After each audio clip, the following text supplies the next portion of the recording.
Tell us a bit about JupiterOne. What are some of the things that really distinguishes you in the security realm?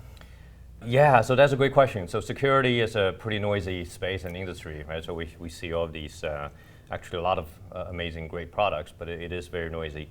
And JupiterOne is a cyber asset and security platform that helps people get back to the basics and have a unified cyber insights to understand the ever-changing digital transformation landscape that the organizations now face.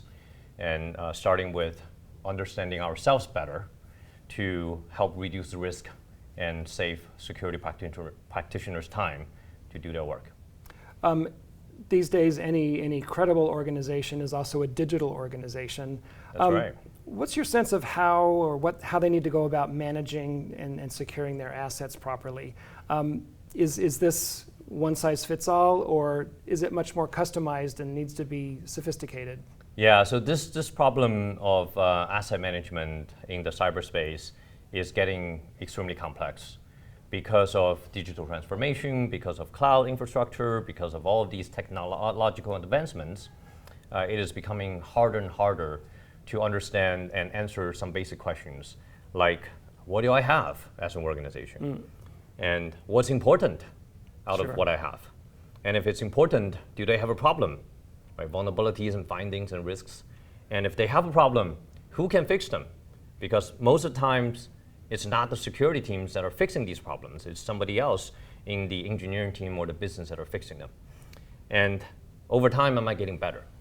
Right? So these 5 questions, they seem to be so basic and fundamental, but it's becoming extremely hard to answer because every organization is becoming digital.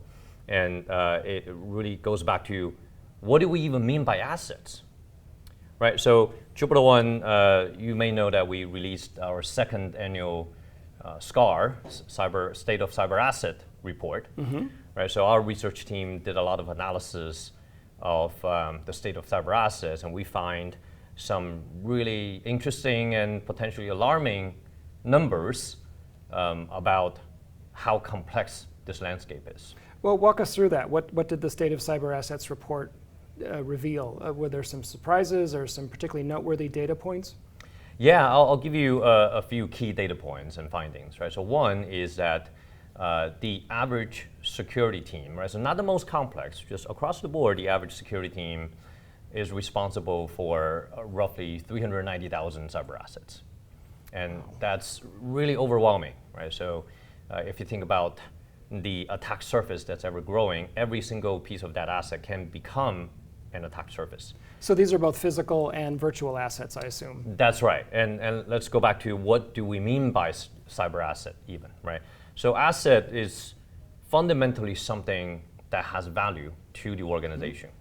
And every organization is a digital organization now, right? So that really means that a piece of asset is something that is digitally defined, software defined, that is part of the company's digital operations.